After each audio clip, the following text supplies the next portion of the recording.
Um, Supervisor, I have a question about, because this is, just people understand, this is not an amendment to the California Constitution, right? So it doesn't need like 60 something percent of the votes. It only needs simple majority, right? 50 plus one. Yes, this is a sales tax, which needs 50% of the voters plus one. I'd like to explain, if it's all right with you, Omar, why a sales tax is the measure that we went with. Unlike cities, counties cannot decide that they want to implement a new tax of any kind, a wealth tax, a business tax, uh, a tourist tax. Counties only have authority granted to them by the state. And the only taxing authority we have um, that can impact every city in the county is the sales tax. We are able to put parcel tax measures on the ballot, but parcel taxes can only be impacting unincorporated properties, Yeah. which is a very, very small number. So while a sales tax may not be ideal, um, it is the option, it is the only option, frankly, that is available to our county at this time. Rosie, do you have a question? Or? I do. Thank you, Omar.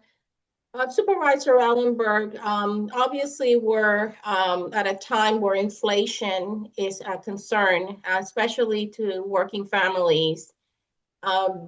It's not the ideal time, but what would you say to people who will push back and say, how can you propose a sales tax increase at a time where we're dealing with inflation?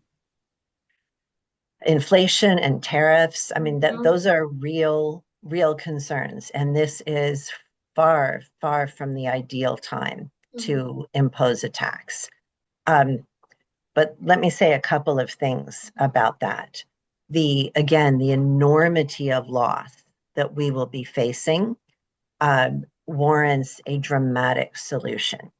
Let me roll out a little bit more about how everyone is going to feel these impacts, even if they have never received a county service in their life. In addition to access to healthcare for everyone becoming more expensive and perhaps more limiting, the county is going to inevitably need to shift many millions, tens of millions of dollars from other services that we provide that are not mandated, meaning required by law. For example, there is a minimum expenditure that counties have to spend on behavioral health care. We spend hundreds of times more than that minimum requirement. We have been expanding our healthcare access, our mental health care and behavioral health care access aggressively since 2023. We have added treatment beds at multiple levels of acuity. We have added addiction services. We have added extensive outreach to people who are experiencing homelessness and serious mental illness and addiction.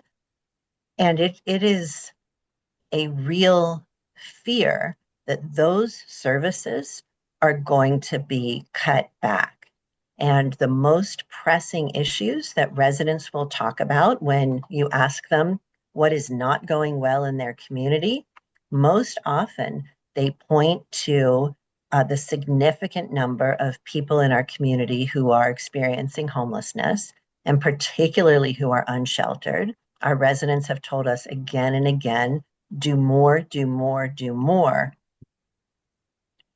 Without this sales tax, we're not only not going to be able to do more, but we may well be doing significantly less, and that hurts all of us. So, Sales taxes are often referred to as regressive, meaning they have a bigger impact on people with less money. Um, Interestingly, I tend to hear that complaint more from people who do have money. You can't do a sales tax measure, it's regressive. Um, while that is factually true, I think if you ask people, and I hope that you will, in low-income communities, would you rather pay 5/8 of a cent more for certain items or lose access to healthcare?